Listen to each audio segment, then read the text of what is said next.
Hello guys, political science online तथा निराला the vision में आप सभी का स्वागत है। मैं हूं सरोज कुमार सेहता और इस पॉलिटिकल साइंस सीरीज में मैं पॉलिटिकल थिंकर से शुरुआत करने जा रहा हूं, जिसमें आज हम महान फिलोसफर तथा पॉलिटिकल थिंकर प्लेटो के बारे में अध्ययन करेंगे। ये एक ऐसा टॉपिक है जिससे डीएसएसपी पीजीटी पॉलिटिकल साइंस तथा नेट दोनों में ही प्रश्न पूछे जाते हैं, इसलिए यह दोनों एग्जाम के लिए बहुत ही महत्वपूर्ण है। इससे पहले कि मैं टॉपिक की शुरुआत करूं, आपसे निवेदन करता हूं कि यदि आपको यह वीडियो अच्छा लगे तो इसे लाइक ज़रूर कीजिएगा और यदि आपको लगे कि यह सीरीज आपके लिए लाभदायक होने वाला है तो इस चैनल को सब्सक्राइब जरूर कीजिएगा। तो आइए अब हम प्लेटो के बारे में अध्ययन करते हैं। पहले देखते हैं कि प्लेटो में कहाँ कहाँ से क्वेश्चन पूछा जाता है। तो प्लेटो के सिद्धांत में उसके जीवन परिचय से क्वेश्चन पूछा जाता है। प्लेटो पर किन किन विचारकों का प्रभाव पड़ा उससे भी क्वेश्चन पूछा जाता है। तो इनमें सबसे पहले जो प्रभाव पड़ा है वो इनके गुरु हैं सुकरात। उसके बाद पार्मेनाइडिस जो ज्योतिष शास्त्र के जनक माने जाते हैं। उसके बाद हेराक्लिटस जो कि इतिहास के जनक माने जाते हैं और पाइथागोरस जो कि गणित के जनक माने जाते हैं। इन चारों विचारकों का प्लेटो पर प्रभाव पड़ा था। उसके बाद महत्वपूर्ण पुस्तक से भी सवाल आता है, तो इसमें प्लेटो के 3 महत्वपूर्ण पुस्तक है। उसने इससे और भी कई सारे पुस्तक लिखे हैं, लेकिन 3 महत्वपूर्ण है, जिसमें कि एक रिपब्लिक है जो इसका मुख्य पुस्तक है। उसके साथ साथ स्टेट्समैन और लॉज, ये 3 पुस्तक हैं इसके मुख्य पुस्तक। उसके बाद प्लेटो के राजनीतिक विचार से भी सवाल आते हैं। राजनीतिक विचार में न्याय के सिद्धांत, साम्यवाद के सिद्धांत, दार्शनिक राजा का सिद्धांत, शिक्षा का सिद्धांत, आदर्श राज्य का सिद्धांत तथा शासन प्रणाली से सवाल पूछे जाते हैं। तो आइए सबसे पहले हम प्लेटो का अब जीवन परिचय देखते हैं। प्लेटो के जीवन परिचय में हम देखते हैं कि प्लेटो का जन्म 427 ईसा पूर्व में यूनान के एथेंस नामक नगर राज्य में एक कुलीन परिवार में हुआ था। इनके परिवार के लोग एथेंस के शासक वर्ग से जुड़े हुए थे। इनके बचपन का नाम अरिस्टोक्लिस था, लेकिन व्यायाम शिक्षक के द्वारा इनका चौड़ा कंधा होने के कारण इनका नाम प्लेटो रखा गया। प्लेटो सेना के रूप में भी कार्य किए हैं और 3 युद्धों में भाग लिए हैं। प्लेटो 20 वर्ष की अवस्था में सुकरात के शिष्य बनते हैं और 399 ईसा पूर्व में जब प्लेटो 28 वर्ष के थे तब इनके गुरु सुकरात को उस समय के तत्कालीन लोकतांत्रिक शासन द्वारा विषपान कराकर मार दिया जाता है। इस घटना का प्लेटो के जीवन पर बहुत गहरा प्रभाव पड़ता है और इसी के बाद प्लेटो निर्णय लेते हैं कि अब वो दर्शन के क्षेत्र में अपना काम बढ़ाएंगे। तो इसको एक उनके जीवन का मोड़ माना जाता है। ये यहाँ से क्वेश्चन भी डीएसएसपी में पूछा है 2-3 बार, तो आप इसको ध्यान रखिएगा कि 399 बीसी में 28 वर्ष की और जब थे प्लेटो, उस समय में उनके जीवन में एक महत्वपूर्ण मोड़ यही आता है। उसके बाद जब उनकी गुरु की मृत्यु हो जाती है तो प्लेटो जो है वो एथेंस छोड़ करके चले जाते हैं। इसके बाद का 12 वर्ष का जीवन उनका अज्ञात है। संभवतः इन 12 वर्षों में उन्होंने विभिन्न देशों का भ्रमण किया है। इसके बाद प्लेटो 386 ईस्वी पूर्व में पुनः एथेंस पहुंचते हैं तथा अकादमी की स्थापना करते हैं, जिसके द्वार पर लिखा होता है गणित के ज्ञान के बिना इसमें कोई प्रवेश नहीं कर सकता है। अरस्तु इसी अकादमी में प्लेटो का शिष्य बने थे 402 ईसा पूर्व में। प्लेटो ने अपने एक मित्र के कहने पर सिराक्यूज के राजा को दार्शनिक शासक बनाने का भी प्रयास किया, परंतु वह असफल रहे। अंततः 347 बीसी में प्लेटो की मृत्यु हो जाती है। प्लेटो को दार्शनिकों का राजा तथा राजाओं को दार्शनिक बनाने वाला कहा जाता है। इससे पहले कि हम प्लेटो के राजनीतिक विचारों का अध्ययन करें, हम उनके कुछ दार्शनिक विचारों को देख लेते हैं, क्योंकि प्लेटो का जो भी राजनीतिक विचार है वो इनके इस दार्शनिक विचार पर ही आधारित है। तो पहले हम इस आधार को देख लेते हैं, फिर हम उनके राजनीतिक विचार को देखेंगे। तो सबसे पहले देखिए कि प्लेटो जो हैं एक प्रत्ययवादी या बुद्धिवादी विचारक हैं। इनको आइडियलिस्टिक विचारक कहा जाता है। इस आइडियलिस्टिक विचार में यह माना जाता है कि विचार ही सत्य है, यानी आइडिया ही सत्य है, विचारों की ही अंतिम सत्ता है, बुद्धि ही ज्ञान प्राप्ति का एकमात्र साधन है। कहने का मतलब यह है कि यहाँ पर पहले विचार की सत्ता को ही स्वीकार किया जाता है और यह माना जाता है कि जो इस जगत की, इस दुनिया की जो जितनी वस्तुएं हैं उनकी सत्ता जो है वो वास्तविक सत्ता नहीं है, वास्तविक सत्ता विचारों की है और ये विचार की छवि मात्र ही इस दुनिया में वस्तुओं के रूप में विद्यमान है। तो इस तरह से प्लेटो एक आइडियलिस्टिक विचारक हैं और इस आइडियलिस्टिक विचार के अनुसार ही प्लेटो जो है आत्मा का सिद्धांत देते हैं। आत्मा के सिद्धांत में उनका मानना है कि आत्मा अजर, अमर, अविनाशी तथा परिवर्तनशील है। इसके अनुसार कि आत्मा शरीर से भिन्न है, जो कि शरीर में ही निवास करता है। उनके अनुसार आत्मा यही ज्ञाता है, यही विचारों के माध्यम से इस जगत को जानता है। यानी कि जो जानने वाला इस जगत को वो आत्मा ही है, और वो अपने विचारों के माध्यम से ही इस जगत को जानता है। जैसा कि मैंने कहा कि ये जो आइडियलिस्टिक विचारक हैं वो मानते हैं कि ये जगत की जितनी वस्तुएं हैं वो बस विचारों की छवि है, तो उस विचार के माध्यम से ही ये इस वस्तु को जाना जा सकता है। और ये जानता कौन है? तो आत्मा जानता है। तो इसलिए यहाँ पर आत्मा ज्ञाता है, और जो जाना जाता है यानी जो ज्ञेय है वो इस जगत की वस्तुएं हैं। प्लेटो इस आत्मा के 3 प्रमुख तत्व या गुण मानते हैं, जिसमें पहला गुण है क्षुधा, जिसको इंग्लिश में एपिटाइट कहा जाता है। दूसरा गुण है साहस, जिसको इंग्लिश में स्पिरिट कहा जाता है। और तीसरा गुण है विवेक, यानी जिसको इंग्लिश में रीजन कहा जाता है। ये तीनों गुण जो है भारतीय दर्शन में आप इसे सत्व, तम और रज से तुलना कर सकते हैं। तो आत्मा के ये 3 गुण है, इसमें जो विवेक है वो सबसे उत्कृष्ट गुण है, और जो क्षुधा है यानी कि जो एपिटाइट है वो सबसे निकृष्ट गुण है। कहते हैं, प्लेटो का मानना है कि आत्मा के इन 3 गुणों के अनुसार ही प्रत्येक मनुष्य के में 3 गुण होते हैं। गुणों की मात्रा में उनमें भिन्नता होती है। जैसे कि अब 3 गुण हैं, किसी में विवेक की मात्रा अधिक है, किसी में साहस की मात्रा अधिक है, और किसी में क्षुधा की मात्रा अधिक है। तो जिस मनुष्य में जिस गुण की मात्रा अधिक है उस मनुष्य का स्वभाव जो है उसी के अनुसार होता है। जैसे जिसमें विवेक की मात्रा अधिक होगी वो मनुष्य जो है विवेकी होगा, जिसमें साहस की मात्रा अधिक होगी वह मनुष्य साहसी होगा, और जिसमें क्षुधा की मात्रा अधिक होगी वह मनुष्य लोभी होगा। इसमें विवेक का कार्य नियंत्रण करना या स्वामित्व करना, साहस का कार्य रक्षा करना, और क्षुधा का कार्य भौतिक वस्तुओं का संचय करना है। तो यहाँ पर प्लेटो कहते हैं कि जिस आत्मा में जिस गुण की प्रधानता हो उसे उसी गुण के अनुसार कार्य करना चाहिए। जैसे विवेकी का काम जो है नियंत्रण करना है या स्वामित्व करना है, तो उसे नियंत्रण या स्वामित्व करने का ही कार्य करना चाहिए। साहसी का काम रक्षा करना है तो उसे रक्षा करने का ही कार्य करना चाहिए। वहीं लोभी का काम चूंकि धन संचय करना है तो इसलिए उसका काम मुख्य रूप से जो होता है वो उत्पादन संबंधी कार्य होता है। तो प्रत्येक मनुष्य को अपने गुणों के अनुसार कार्य करना ही प्लेटो उचित मानते हैं। तो आत्मा संबंधी यही सिद्धांत जो है प्लेटो के पूरे राजनीतिक दर्शन का आधार है। अब हम प्लेटो का न्याय सिद्धांत देखते हैं। प्लेटो जो अपना न्याय संबंधी विचार है वो रिपब्लिक नामक ग्रंथ में देते हैं। इस न्याय संबंधी सिद्धांत को प्रतिपादित करने के लिए प्लेटो द्वंद्वात्मक पद्धति का सहारा लेते हैं। द्वंद्वात्मक पद्धति में एक दूसरे के विचारों द्वारा तर्क और वितर्क के आधार पर कोई सिद्धांत को प्रतिपादित किया जाता है। इन्होंने अपना सिद्धांत देने से पहले जो पहले से न्याय के संबंध में जो मान्यता थी या जो सिद्धांत थे पहले उसका खंडन किया है। तो अब हम देखते हैं कि पहले से कौन कौन सी मान्यता प्रचलित थी। तो पहले से 3 मत प्रचलित थे, जिसमें पहला था परंपरावादी सिद्धांत, जिसके समर्थक सेफलस तथा पोलीमार्कस थे। दूसरा सिद्धांत था उग्रवादी सिद्धांत, जिसके समर्थक थ्रेसीमाकस थे। और तीसरा सिद्धांत है यथार्थवादी सिद्धांत, जिसके समर्थक ग्लाकोन हैं। अब हम परंपरावादी सिद्धांत देखते हैं। परंपरा सिद्धांतवादी के समर्थक सेफलस हैं। सेफलस का कहना है कि न्याय जो है सत्य बोलने और कर चुकाने में निहित है।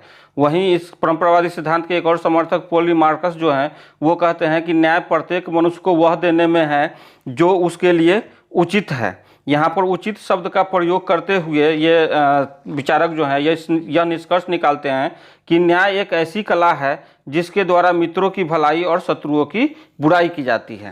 तो प्लेटो के द्वारा इस सिद्धांत का खंडन किया जाता है, जिसमें उन्होंने तर्क दिया है कि न्याय जो है वो कला नहीं है। जैसा कि इन्होंने कहा है कि न्याय एक कला है, क्योंकि न्याय जो है कला नहीं है, क्योंकि कला जो होता है वो अच्छा या बुरा दोनों काम कर सकता है, लेकिन न्याय जो है केवल अच्छा ही करता है, बुरा नहीं करता है। उसके बाद जो परंपरावादी सिद्धांत जो कहता है कि यह मित्रों की भलाई और शत्रुओं की बुराई करता है। तो यहाँ पर प्लेटो का मानना है कि वास्तविक रूप से शत्रु कौन है इसकी पहचान करना बहुत ही कठिन है, क्योंकि कोई भी व्यक्ति होता है कि सामने में लगेगा कि आपका हित सोच रहा हो और हो सकता है पीठ पीछे वो आपको नुकसान पहुंचाने का प्लान बनाता हो या नुकसान पहुंचाने की कोशिश करता हो। तो इसलिए वास्तविक शत्रुओं की पहचान करना संभव नहीं है। तीसरा जो तर्क देते हैं कि जिस हिसाब से परंपरावादी सिद्धांत के समर्थक बताते हैं कि न्याय जो है मित्र की भलाई और शत्रुओं की बुराई करता है, तो प्लेटो कहते हैं कि न्याय का कार्य मित्र और शत्रु सभी की भलाई करना है। वो न सिर्फ मित्रों की भलाई करता है बल्कि शत्रुओं की भी भलाई करता है। तो इस प्रकार परंपरावादी सिद्धांत का खंडन करते हैं। उसके बाद आते हैं उग्रवादी सिद्धांत में। उग्रवादी सिद्धांत के समर्थक जो हैं थ्रेसीमार्कस हैं। थ्रेसीमार्कस के अनुसार शक्तिशालियों का हित ही न्याय है। तो शक्तिशाली, सबसे शक्तिशाली किसी राज्य में कौन होता है? तो शासक होता है। तो यहाँ पर शासक ही सबसे शक्तिशाली है, अतः इसके हित में कार्य करना न्याय होगा। और जब शासक के हित में कार्य करना न्याय होगा तो ऑब्वियस बात है कि अपने हित में कार्य करना अन्याय होगा। अब कोई भी व्यक्ति जो है वो यही चाहेगा कि वो अपने हित की पूर्ति करे, अपने स्वार्थ की पूर्ति करे। तो कोई भी व्यक्ति कैसे अपने स्वार्थ की पूर्ति कर सकता है? तो कोई भी व्यक्ति अन्यायी होकर ही अपने स्वार्थ की पूर्ति कर सकता है, क्योंकि शासक के हित में करना है, शासक के हित में काम करना ही न्याय है। और अपने हित में कार्य करना जब अन्याय है, तो जब कोई भी व्यक्ति अपने हित की स्वार्थ की पूर्ति तभी कर सकेगा जब वो अन्यायी होगा। तो इसलिए ये इस आधार पर थ्रेसीमार्कस कहते हैं कि कोई बुद्धिमान व्यक्ति जो है वो अन्यायी होकर ही अपने हित की पूर्ति कर सकता है, अतः अन्यायी व्यक्ति न्यायी व्यक्ति की अपेक्षा अधिक ज्ञानी, अधिक बली और अधिक प्रसन्न होता है। इसका खंडन करते हुए प्लेटो कहते हैं कि किसी भी शासन का उद्देश्य अपने हित की पूर्ति करना नहीं बल्कि जनहित में कार्य करना होता है। इसलिए थ्रेसीमार्कस का यह कहना ही गलत है कि शासक के हित में कार्य करना ही न्याय है। दूसरा जो तर्क देते हैं वो ये कहते हैं कि जो व्यक्ति ज्ञानी होता है उसे अपनी सीमा की पता होता है। जब उसे अपनी सीमा का ज्ञान है तो वो अपनी सीमा के अनुसार ही कार्य करेगा, किसी दूसरे के साथ होड़ नहीं करेगा। तो यहाँ वह क्या करेगा? अपने स्वभाव के अनुसार कार्य करेगा। तो इस प्रकार ये उग्रवादी सिद्धांत के जो समर्थक थ्रेसीमार्कस है उनके सिद्धांत का खंडन करते हैं। न्याय संबंधी तीसरा प्रचलित मत यथार्थवादी सिद्धांत है, जिसके समर्थक गलाकोन है। गलाकोन का मानना है कि न्याय एक रूढ़िजन कृत्रिम वस्तु है। न्याय के लिए वह एक समझौतावादी सिद्धांत का अनुसरण करते हुए एक प्राकृतिक अवस्था की कल्पना करते हैं, जिसमें कहते हैं कि प्रत्येक मनुष्य जो है स्वतंत्र रूप से दूसरे के साथ अन्याय करता है और स्वयं अन्याय का शिकार होता है। जब यह स्थिति असह्य हो जाती है तो व्यक्ति इस अन्याय से त्राण पाने के लिए एक समझौता करता है और इस समझौता के द्वारा कानून बनाता है और उस कानून के डर से वह न्याय का पालन करता है। तो इसीलिए ये निष्कर्ष निकालते हैं कि न्याय जो है डर का शिशु है एवं दुर्बलों की आवश्यकता है। अब इसका खंडन प्लेटो करते हैं कि न्याय कोई कृत्रिम वस्तु नहीं है बल्कि न्याय एक प्राकृतिक एवं आत्मा का एक नैसर्गिक गुण है, जिसका कहीं से भी उत्पत्ति या निर्माण नहीं होता है, या जो अपनी उत्पत्ति के लिए किसी की आवश्यकता की जरूरत नहीं होती है। ये स्वयं में एक प्राकृतिक और नैसर्गिक है और शाश्वत है। इस प्रकार प्लेटो इन तीनों सिद्धांत का खंडन करते हैं और इन तीनों सिद्धांत का खंडन करने के बाद अपना न्याय का सिद्धांत देते हैं। प्लेटो अपना न्याय का सिद्धांत देने के क्रम में कहते हैं कि प्रत्येक आत्मा में 3 गुण होते हैं। इन तीनों गुणों के अनुसार ही मनुष्य का स्वभाव होता है और उस स्वभाव के अनुसार ही प्रत्येक मनुष्य का कार्य होता है। जैसे कि विवेक का कार्य नियंत्रण करना, साहस का कार्य रक्षा करना और क्षुधा का कार्य जो है भौतिक वस्तुओं का संचय करना है। तो प्लेटो का कहना है कि अपने अपने स्वभाव के अनुसार कार्य करना तथा दूसरों के कार्य में हस्तक्षेप नहीं करना ही न्याय है। तो ये प्लेटो का न्याय का जो परिभाषा वो यही है कि अपने अपने स्वभाव के अनुसार कार्य करना तथा दूसरे के कार्य में हस्तक्षेप नहीं करना ही न्याय है।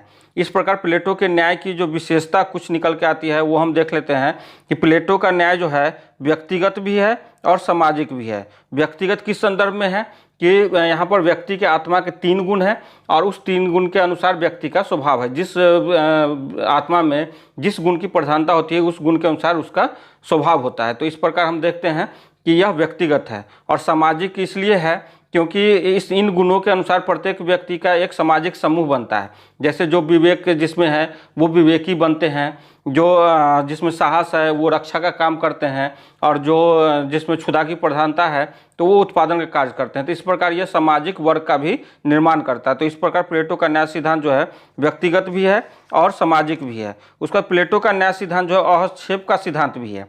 अहस्क्षेप का सिद्धांत कहने का मतलब है कि यहाँ प्रत्येक व्यक्ति जो अपने स्वभाव के अनुसार कार्य भी कर रहा है, लेकिन दूसरे के कार्य में हस्तक्षेप नहीं कर रहा है। इसी कारण इसे अहस्क्षेप का सिद्धांत कहा गया है।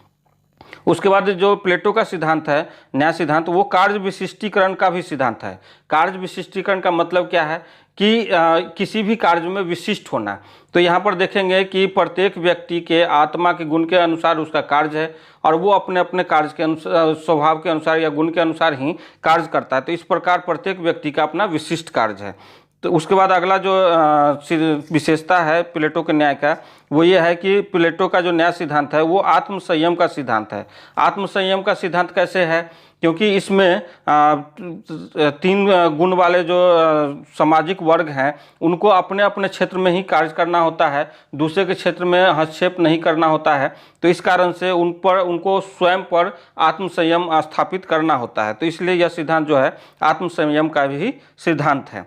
तो इस प्रकार प्लेटो का न्याय सिद्धांत यहीं खत्म होता है। उसके बाद अब हम इसका अगला सिद्धांत शिक्षा का सिद्धांत देखते हैं।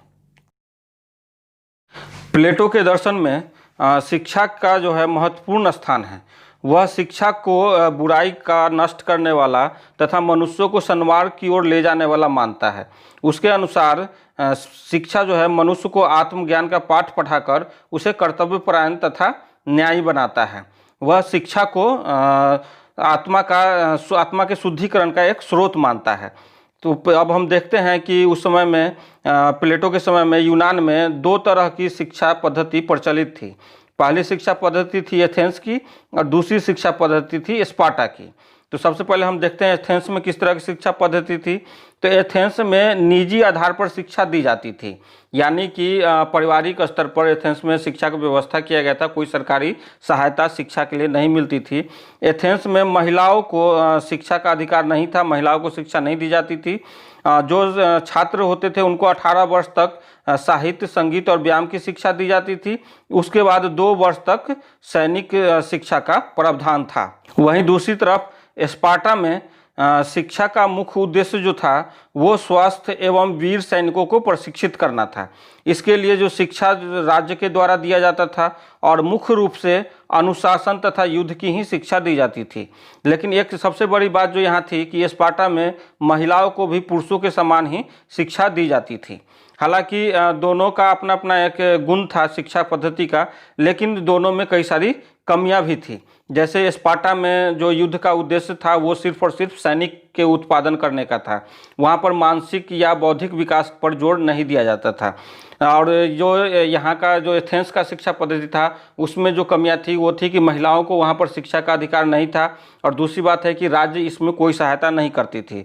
तो प्लेटो ने जो अपनी शिक्षा का सिद्धांत दिया उसमें एथेंस और स्पार्टा के शिक्षा पद्धति का मिश्रण करते हुए दोनों के अवगुणों को दूर कर और उसके गुणों को शामिल कर लिया। इसके साथ ही साथ इसमें उसने उच्चतर शिक्षा संबंधी अपना सिद्धांत भी दिया है।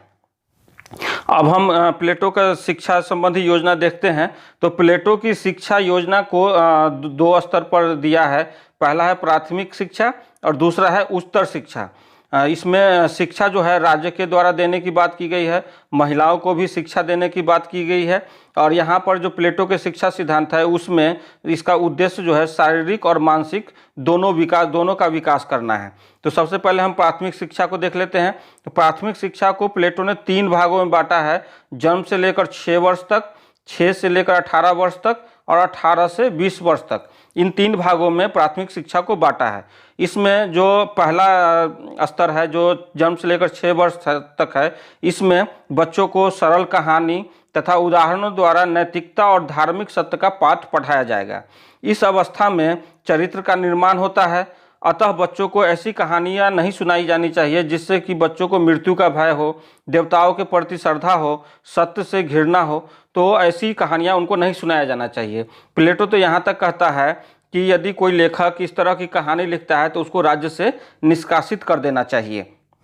उसके बाद जो प्राथमिक शिक्षा का दूसरा चरण है, दूसरे चरण में शरीर और मन दोनों के विकास के लिए व्यायाम तथा संगीत की शिक्षा देने का प्रावधान किया गया है।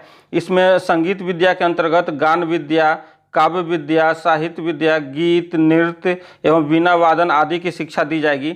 वहीं व्यायाम के अंतर्गत भोजन, शारीरिक कसरत तथा चिकित्सा आदि की शिक्षा दी जाएगी। अब प्राथमिक शिक्षा में तीसरा जो चरण है, उस चरण में 18 से 20 वर्ष तक सैनिक शिक्षा का प्रावधान किया गया है। जब ये प्राथमिक शिक्षा समाप्त हो जाएगी तो एक प्रतियोगिता परीक्षा आयोजित की जाएगी और इस प्रतियोगिता परीक्षा में उत्तीर्ण करने वाले को उच्चतर शिक्षा में के लिए भेजा जाएगा और जो परीक्षार्थी अनुत्तीर्ण हो जाएंगे वे सैनिक वर्ग में शामिल हो जाएंगे तथा सैनिक वर्ग के जो निम्न पद है उसको ग्रहण करेंगे। इस प्रकार जो प्राथमिक शिक्षा का उद्देश्य है सैनिक वर्ग का निर्माण करना है। अब हम प्लेटो के उच्चतर शिक्षा को देखते हैं। तो प्लेटो ने उच्चतर शिक्षा को भी दो चरण में बांटा है।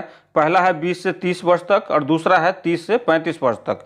प्रथम चरण में जो 20 से 30 वर्ष तक है उसमें स्टूडेंट को गणित, ज्यामिति, ज्योतिष शास्त्र एवं साधुनिक शास्त्र इत्यादि की शिक्षा दी जाएगी।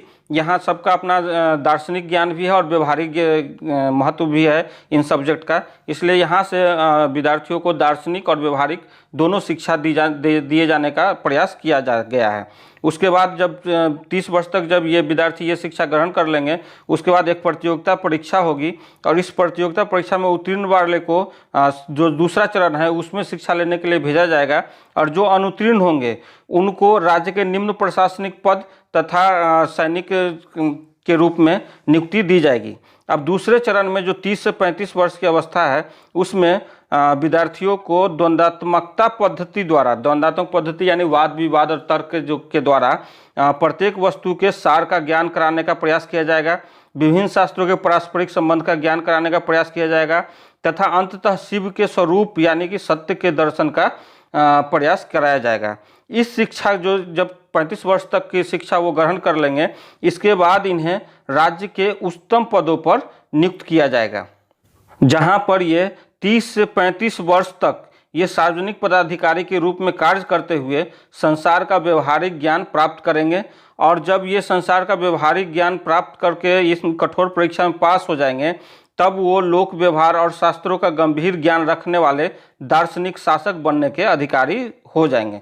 तो इस प्रकार हम देखते हैं कि प्लेटो का जो शिक्षा सिद्धांत है उसमें उत्पादक वर्ग के लिए कोई शिक्षा का व्यवस्था नहीं किया गया है, सिर्फ सैनिक वर्ग और शासक वर्ग इन दोनों के शिक्षा के लिए ही व्यवस्था किया गया है और इस शिक्षा के माध्यम से केवल सैनिक वर्ग और दार्शनिक शासक वर्ग ही बनेंगे। इनके लिए उत्पादक वर्ग के लिए कोई शिक्षा का सिद्धांत नहीं दिया गया है। तो इस प्रकार प्लेटो के हम दो सिद्धांत का देखें, न्याय सिद्धांत तथा शिक्षा सिद्धांत। अब हम अगले वीडियो में प्लेटो के अन्य सिद्धांत जैसे साम्यवाद का सिद्धांत और दार्शनिक राजा का सिद्धांत, आदर्श राज्य का सिद्धांत इत्यादि के बारे में एक अगले वीडियो में लेकर के आएंगे। धन्यवाद।